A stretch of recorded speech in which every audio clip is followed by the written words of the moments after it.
started to wear my steel-toed shoes today, but I decided my feet would be okay. I had to step on some toes.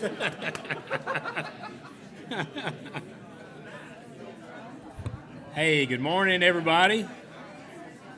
I guess we'll go ahead and get started. We're glad that you're here today. Everybody get situated in. We're going to wind up today at some point in Luke chapter 18. If you want to flip over there, we're going to spend time studying that. I want to give one final plug on a Sunday. If you didn't hear or don't know, if you'll see some of our young folks out there at a table at the Y where the sidewalk split, they're selling T-shirts, tickets. They'll take donations. There's a concert this coming Saturday night in the gym, and all the proceeds benefit Common Ground Shoals, and that's a really good work here in Florence. And so if you haven't had a chance to grab your shirt or your tickets, or if you can't do any of the above, and they'll just take your money too. So stop at the table on your way to either second service or on your way home. And I texted some of them this morning. I really appreciate the hard work they've put into this. So hopefully Saturday's going to be a big night here on our campus. We've been studying the Beatitudes from Matthew chapter 5, and then we're taking each Beatitude, and then we're finding another story somewhere in the New Testament that kind of ties into it. So that's what we're going to do again today. But I thought I'd start out today, just because we haven't done this yet. I just want to read a few verses from Matthew, and then we'll get started. You know, the crowds gathered. Jesus goes up on the mountainside, it says, and he sits down. His disciples get around him, and he begins to teach. And we pointed out in the very first week that it's interesting that it says Jesus went up into the mountainside, because in that day and time, there up on the hills above the Sea of Galilee, a lot of people that would be considered the reformers or the rebels, or maybe the folks that didn't really fit in with the Pharisees and their teachings, they would kind of have to hide out in these mountains to kind of get away from that group. So I think it's interesting that it says Jesus went up into the mountainside, because his teaching, as we're going to talk about today, is different. It's different than what people were hearing. So he goes up into the side of the mountain, and he says this: God blesses those who are poor and realizes their need for him, are poor in spirit, for theirs is the kingdom of heaven. We covered that in week 1. Last week we talked about this one. God blesses those who mourn, for they will be comforted. Last week we talked about how sometimes we're not comfortable with that.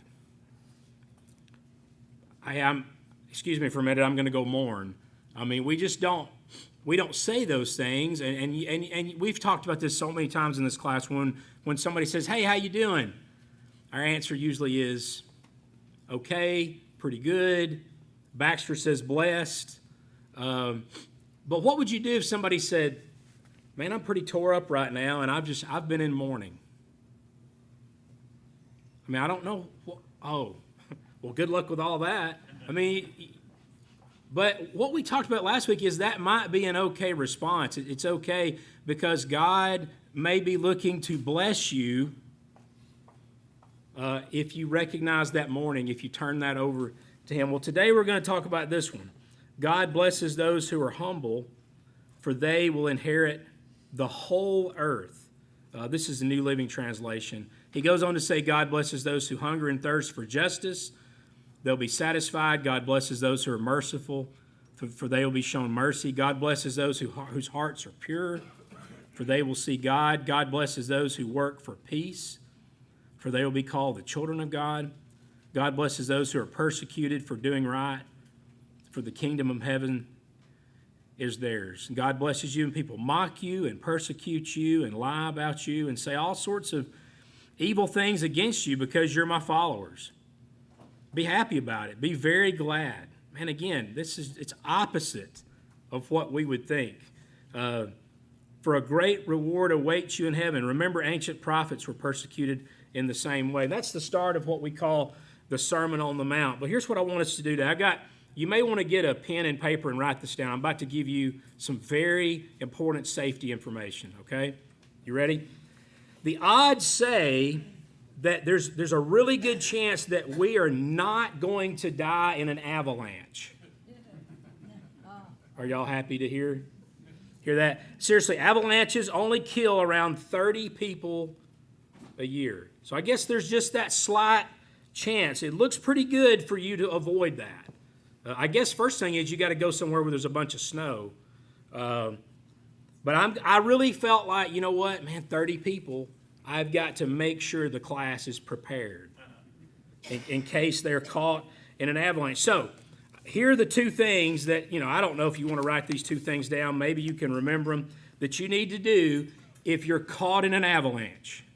You ready? Spit first, dig second. Y'all ready? I mean, I'm telling you, this is important stuff that I'm sharing. I wish I had a camera to get the looks on all y'all's faces right now. You're like, Mark's lost it. He was out in the heat too much yesterday mowing the grass. Turns out the biggest mistake that people make when they're caught in an avalanche is that once they're covered in tons of snow, they just start digging blindly to try to get out. See, the dig part's a good idea, all right? The blindly part is not a good idea. So, because see, it's easy to dig in the wrong direction. But there's a chance that you'll just go deeper into the snow. And there's an article in Popular Science magazine that talked about a guy that did this. He learned the hard way, and he was one of those 30. In his furious attempt to dig out what he thought was out, he dug 30 feet deeper. Can you imagine? Can you imagine? That's a bad way to go. I'm sorry. I'm not trying to get you to think such a horrible thing. But he used every ounce of his strength he had, but the whole time he was getting further away from his goal.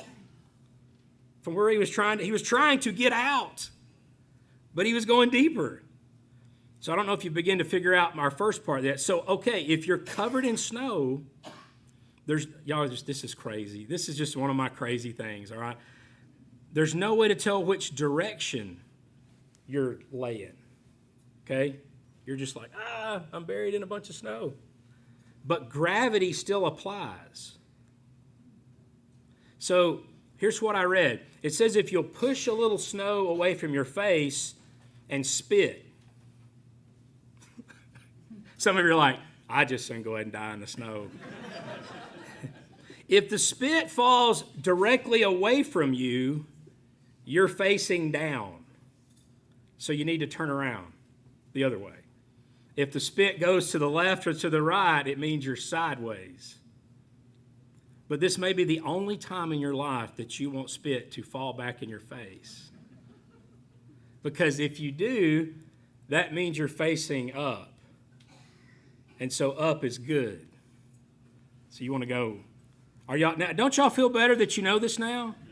I mean, so you know how sometimes when my kids would be in Bible class over there, we'd be driving home or driving to go out to eat, and we'd say, what'd you learn in Bible class? And I don't know, Dad, Jesus. And they would, So today you can say, I learned what to do if I'm ever stuck in an avalanche. Right? You good? All right, Greg, if you'll come up and lead the crows in prayer, we're dismissed. After that, we're gonna be done. We're gonna go on and have a little early dismissal. The reason I told you that story is because Jesus comes on the scene, and there's a lot of directional confusion, okay? To some people, up seem like down, and down seem like up, and some people are trying to figure out what the light is, and here's the religious elite over here, and I never can be one of those people. And sometimes they would just dig themselves deeper. So Jesus comes along, and he's going to try to set things in order. But when we read things like the Sermon on the Mount, sometimes we read it and we go, man, what is he talking about? It's like he's holding a map, but he's got it turned sideways or upside down. His teaching sometimes would sound like the opposite of what we would think. And the third beatitude is that way.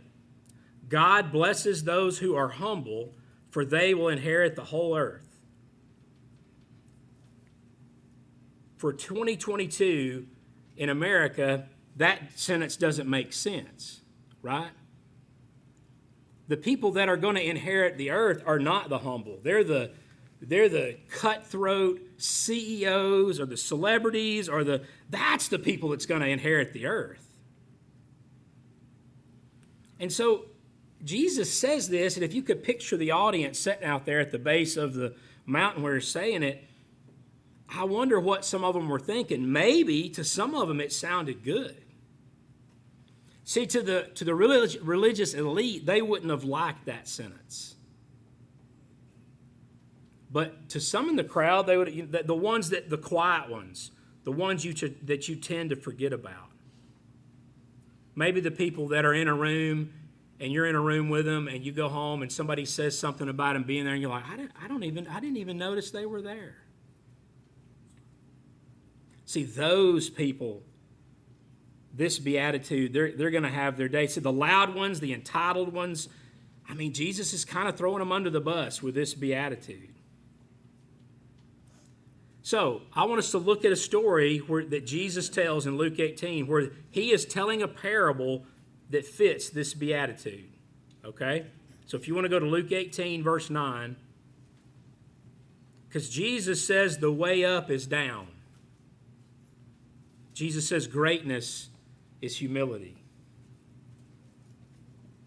So if you want to look at Luke 18, verse 9, there's a parable here. And we've studied this in this class before. It's not probably anything, if you've been here, you hadn't heard, but I think it fits this beatitude. So, I mean, this, again, a story that you almost think, man, Jesus, come on now. This isn't really going to happen.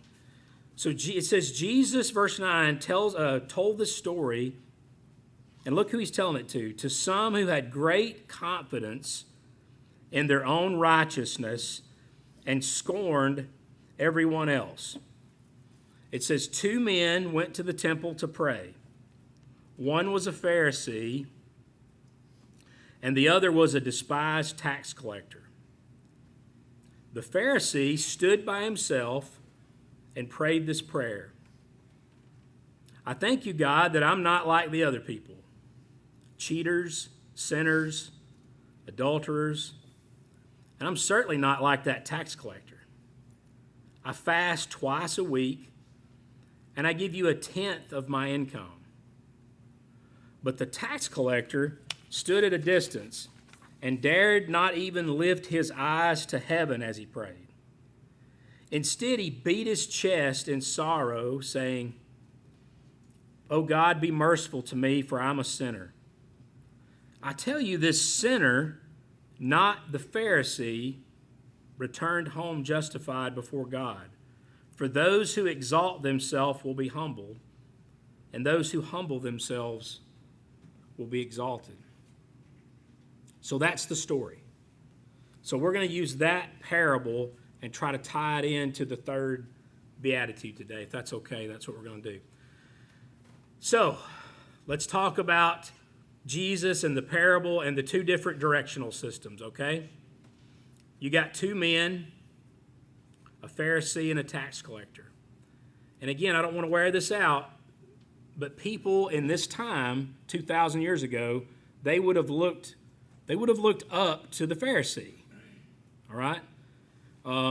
Those would be considered the people that had sold out and committed to the Hebrew law.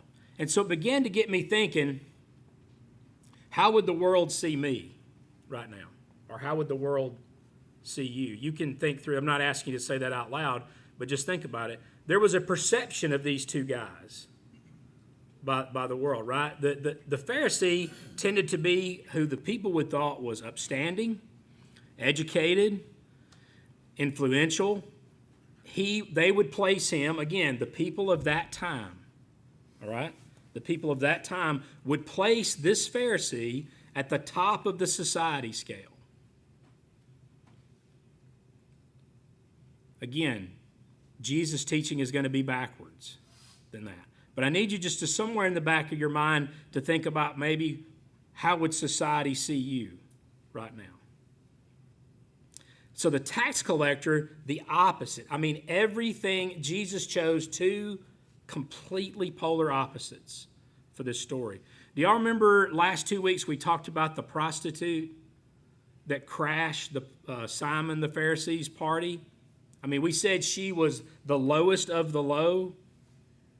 Even she would have looked down on the tax collector. Are y'all getting it? All right? I mean, you can't just think of a first century IRS agent. That doesn't get, I mean, you're off base if you're thinking that. I mean, he is basically a traitor and a legalized thief. Nobody liked him. Nobody liked him. So these two guys come in the temple together. You can picture them. They're walking in the front of the rock, you know. I'll say this tongue in cheek. The G3 team wouldn't even offer that tax collector a donut. All right, I just saw two look like really fresh boxes of donuts out there, and it was all I could do. I just walked away from them. But where'd Chase go? He was back there. I was going to make a joke. Chase was chomping down on one right after he came down from leading first service. But anyway, the G3 team's they're not gonna offer him a connection card or a donut. It's like, what are you? We don't want you here. And that sounds harsh, okay? I guess I just want you to get in your mind the difference of the two people. The Pharisee would have gone, oh man, it's one of the Pharisees are here. I can't believe that they're here. And so if you'd been there with your kids and you'd watch them come into the rock, you're like, man, little Billy, if you could just be like that Pharisee when you grow up. I always just use little Billy. I don't know why. Little Billy and little Susie. That's always been my people. But if you just be like, if you could just be like, and then you would see the tax collector walk in, he'd be like, hey, come on, Billy, we're going to go up there behind the Friendship Center and get some rocks, and we're going to throw them at that guy because we don't want the tax collector here. I mean, it was that much of a contrast, okay? And when the people are hearing Jesus tell this parable, that's what they're thinking when they hear these two things. Who was the audience? Who was Jesus talking to? Do y'all remember what he said in verse 9? Y'all remember? Who was the audience? Jesus told the story to who? Y'all remember? Some who had great confidence in their own righteousness and scorned everyone else. Who in the world was there in that audience? I mean, that's a loaded deal there. So there are smug people there, condescending people there. I mean, what would they have thought when Jesus told this story? In this little book that I've been reading to kind of help us as we work through this, he says this: when we read something like that sentence I just said, some who had great confidence in their own righteousness and scorned everyone else. When we read something like that, it's easy to think of others who fit that description, right? We almost immediately assume that this description is about somebody other than us. I mean, when you hear that, who had great confidence in their own righteousness and scorned everyone else. I mean, nobody wants, that's me. I mean, nobody wants to say that. And so what Idleman says is, but as soon as we assign those descriptions to other people, aren't we very well becoming the people that Jesus is addressing with the verse? Does that make sense? Are you with me? That's not me. Oh, Tim's teaching the teens today. I can use Tim. It's not me, it's Tim. Jesus is not talking about me. Tim, you know how he is. But you're very well becoming the people that the sentence is about when you begin to say it's about somebody else. Am I making sense? Isn't that what we do? Well, no, I'm not that person, but Greg is. We assign it to somebody else. So two guys walk into the temple. That sounds like the start of a joke. Two guys walk into the temple. One of them has been buried in the snow. I should have come up with a joke there. Both of them have come to pray. All right, that's good. That's what you want. It's good. People come, they're walking in. That's a pretty natural thing to see happening. Nobody would think anything of it. And then the Pharisee starts his prayer. Man, this is a horrible prayer. God, I thank you that I'm not like other people. robbers, evildoers, adulterers. And apparently he is a prayer peeker. He's looking around, right? Or even like this, I'm thinking, well, how do you know the tax collector's over there? He's looking while he's praying. It's like, and I'm not like that guy. I fast twice a week. That's more, I think, than you were supposed to fast back then. And I am a tither. See, he sees the tax collector, and he uses the tax collector to kind of stand on to give himself a little extra righteousness, right? You know, I talk bad about the Pharisees in here. I'm sorry. I know we do a lot. They started out, I think, good. I believe there was good intentions. But it turned into like the gotcha police. You know? Ha-ha, Ralph! I caught you. You sinned. Ha-ha, I didn't. They had these, the law of Moses is crazy. I mean, you just go read some of that stuff in Leviticus and Numbers. I mean, there already was some crazy stuff in there. Like take a feather off the left wing of a dove and put blood on it and burn it and put it up a tree. And I mean, it was just some crazy, I just made all that up. But I mean, it's stuff like that, which was already hard enough. And then they decided to make up some more stuff.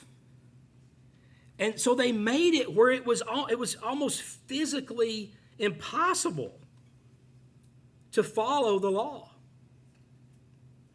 They just pushed this unbearable list of do's and don'ts to where it would become, I think it would just be discouraging. Because you're not going to be able to follow it. And I don't want to offend you because I'm talking to myself. But a lot of us grew up in churches that way. Right?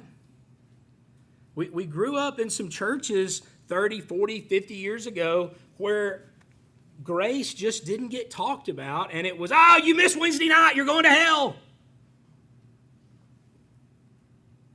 Well, I was sick. I had 103 fever. Did you really want me here? Sorry, you're going to hell. And y'all know I'm exaggerating, but there were tendencies to be more about the rules. And the Pharisees, or being Pharisaical, is not good. It wasn't good then. It's not good now. Y'all know who Jeff Foxworthy is? I jump around a little bit. I'm sorry. My mind just sort of moves around a lot. You know, what's he famous for? Yes, that's like the first time y'all have ever answered a question back to me in class. We don't care about the Pharisees or Luke or Jesus, but we know what Jeff Foxworthy is famous for. You might be a redneck if you had to remove a toothpick for your wedding pictures. That's one of his. You might be a redneck if you ever used hairspray to kill flying bugs. You might be a redneck if you've ever been tipped off about a yard sale. I mean, so that's some of his stuff. But then in this book, and I don't know why, Kyle Idleman didn't refer to Jeff Foxworthy. So I'm disappointed that he has a whole section on you might be a Pharisee. If maybe there's some copyright something there, and Foxworthy wouldn't agree to it. But I use Jeff Foxworthy in my class. But here's what he says. You might be a Pharisee. Oh, y'all really want me to read these? Okay, I had one yes, and then laughter. You might be a Pharisee if you catch yourself saying, you are not going to talk to me like that. You might be a Pharisee if you catch yourself saying, I'm not going to be the one to apologize. You might be a Pharisee if you catch yourself whispering, did you hear about? You might be a Pharisee if you catch yourself saying, I don't need anybody's help. You might be a Pharisee if you catch yourself saying, it's not me, it's you. You might be a Pharisee if you catch yourself celebrating someone else's failures.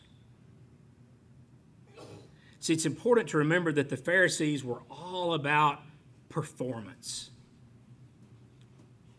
How does it look? How does it look? How do my clothes look? Have I got the robe right? Have I got the hat right? The tassels right? The phylacteries, the little pieces of scripture and things. Do I look good? Can I quote the scriptures right? Can I say them just right out loud? If life could be made into a righteousness tournament, that's a game that a Pharisee thinks he can win. But here's the thing, I need you guys to remember this, right? When your identity is wrapped around what others think of you, your faith is going to then become something that has to happen out in plain sight. It becomes, you don't want anybody to miss a single pious act that you do. Like we don't pass the plate anymore, but if the plate came around, it would be like, look what I'm dropping in. Look how many zeros are on this check. What does God look at? Oh, yeah. The heart is the true measure of who we are because performances can be faked. I know I've wore this joke out, but if you've ever traveled to the beach with 3 small children and you post this little happy, cute pose of all y'all about 5 hours down I-65, you're lying. You're just lying. You need to go forward next Sunday. The kids are fighting it. You fought. You've exited. There's been 9 bathroom breaks and food stops, and somebody has spilt Coke on the seat. There's been words said that you're not supposed to say.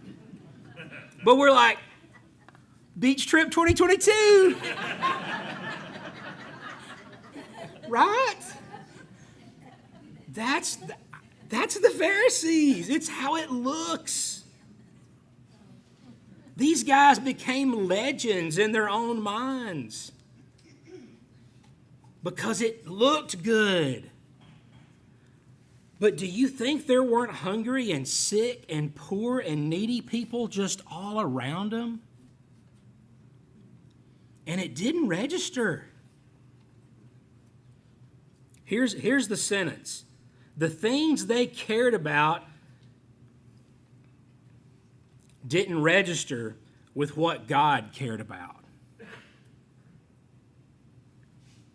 Guys, that cannot be said about our church today. That cannot be said about us as Christians today. What God cares about is what's most important. The world may go, oh, no. Well, that looks good. Maybe what God cares about isn't going to make the best Facebook post. So who are your models?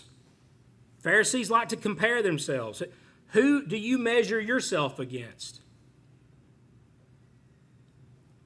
If you're interested in becoming a better person or better at your job, shouldn't you compare up? I think Robin just had to step out, but I had a running thing. If you're a track person or a cross-country person, I assume it would be better if you ran against somebody that was a little faster than you. Doesn't that make sense? Isn't that what Oh, Emily, I'm sorry, I have another track coach. Oh, there may be other track coaches. I'm sorry if I've overlooked track coaches. But isn't that what you would do? Why would you run against somebody slower than you? You're going to take batting practice. You want to take batting practice against the best pitcher, right? If the guy's just going to lob a slow and right down the middle every time, and you're just not like, oh, man, if you're having trouble hitting a low outside curve, then get the guy up there that throws that pitch and work on it. So look for somebody that inspires you, somebody that can teach you a thing or two. The Pharisee compared down because he thought that made him look better to God. He didn't look at prophets of old or other spiritual. He literally tried to find the worst person in the room. Well, at least I'm not like that guy. Well, everybody's better than that guy. The prostitute's better than that guy. It speaks volumes that his prayer becomes comparisons. See, he had an eye problem. And I don't mean this. I just mean the I. The greatest danger in life is anything other than Jesus that becomes our foundation.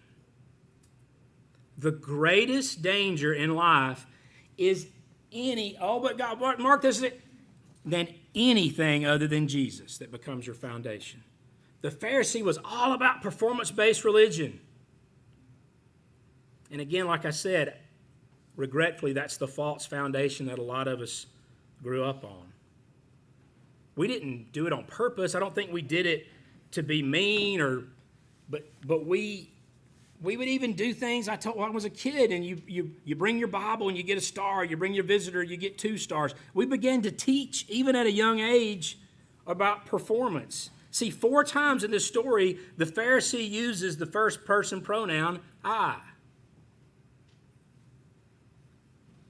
Oh, my goodness. We haven't even talked about tax collector yet, so we got to look across the room. The Pharisee's full of himself. The tax collector is at the end of himself. What does he say? God, let me get the verse right here. I've got it. God, have mercy on me, a sinner. How's that for a prayer? Oh, but it wasn't eloquent. It didn't have all the right, and that wouldn't be one that if he said it in the rock that people would have gone home and gone, wow, I was just blown away with that. God, have mercy on me, a sinner. He understands what it looks like. He's broken. He's humbled by the majesty of God, and all he can do is plead for mercy and grace. He doesn't even think he deserves it, but he's still pleading for it. I mean, isn't it much easier to do than to be? To do, you can take some action. To be requires real transformation. Man, just don't miss this at the end of that story, Luke 18:14. Don't miss these words. For those who humble themselves will be exalted. Those who humble themselves. Those who humble. Let me end it with this story, and we're going to get out of here today. This really cool story in this book. I didn't know who this guy was. Nik Wallenda. Anybody know who that is? Y'all didn't know about spitting in the snow. Do y'all know who Nik Wallenda is? Yes, Jim Aiken. You win the prize, Jim. I have a half-drank cup of water. He's a tightrope walker, a high wire walker. Okay, so this has been about 10 years ago. Yeah. Huge TV ratings. So I guess I wasn't watching TV in 2012. He walked across Niagara Falls on a high wire. And he becomes pretty famous, apparently. Then in 2013, he became the first man to walk a wire across the Grand Canyon. Can y'all think about that for a minute? That's just crazy. Like, I kind of like going up in tall buildings and the Hoover Dam and all that, but I'm sort of a creeper. Like, I kind of get to the edge and go, I'm good. That's enough for me. I saw it. Chad Wilson knows that I sometimes sing church songs in high, scary places or on scary roller coasters. But this guy, he's walking a wire across the Grand Canyon. He's a Christian. So Kyle Idleman says, I wondered how he handled the problem of pride. Because he's famous. Everybody knows him. So how do you humble yourself when you're the best in the world at something and millions of people tune in and show up to watch you do it? Okay? So he finds out. Huge crowds show up to these events. Y'all picturing it? Walk across the Grand Canyon. People are all around the edge of the Grand Canyon. Huge crowds to watch. And when they're done, they leave huge loads of garbage on the ground. And so every time after he does one of these walks, he doesn't go get into his private jet or helicopter or limousine. He spends hours walking around picking up the trash that his fans have left at the event. Now think about that. Here's what the guy said. Here's what the Walenda guy said. 3 hours of cleaning up debris is good for my soul. Humility does not come naturally to me, so if I have to force myself into situations that are humbling, so be it. I do it because it's a way to keep from tripping. As a follower of Jesus, I see him washing the feet of others. I do it because if I don't serve others, I'll be serving nothing but my ego. Man. I mean, and we don't sometimes want to pick up a communion cup out of the floor of the rock. When I heard that, I thought, that's crazy. He goes around and picks up garbage for 3 hours. It says I like to force myself into situations that are humbling. If I don't, I'll be serving nothing but my ego. So here's 4 tips that might help as we think about trying to humble ourselves. And again, remember, humility is not about beating yourself up or thinking you should be treated poorly. That's not what humility is. But here's 4 things that might help. To humble myself, I will voluntarily confess sin. Something we don't always like to do. To humble myself, I will give sacrificially and anonymously. That second word's important because sometimes, and I'm not saying that people do this. Sometimes when people give and there's oh my goodness, I can't believe you, that tends to mess up the reason of the gift in the first place. Had somebody this week make a gift to help something on our Antigua mission trip, and they specifically in the text said, absolutely do not tell anybody where this came from. And I thought about that when I was studying that this week. Humble yourself by treating others better than yourself. I know we know that one, but... And then the last one, you humble yourself when you ask for help. A lot of us don't like to ask for help. Voluntarily confess sin, give sacrificially and anonymously, treat others better than ourselves, and ask for help. That's the last beatitude, and we'll go to another one next week. All right? Let's pray and go to the rock or to wherever you're going to go for Father's Day. Father, thank you for our class today, and we're glad that folks that are here and thankful for our time to study. There's some folks on our hearts right now we want to pray for. We want to pray for Chloe and Chris and Susie and their family. And I know there's probably others, and I don't know their names, but you do. You know what's on their hearts and their minds and whatever comfort, peace, or healing that's needed. So a lot of folks today may be a little uneasy about it being Father's Day. There's maybe sadness, but God, pray that you'll give them comfort and peace as well. And just help us to have a good afternoon. We ask this prayer.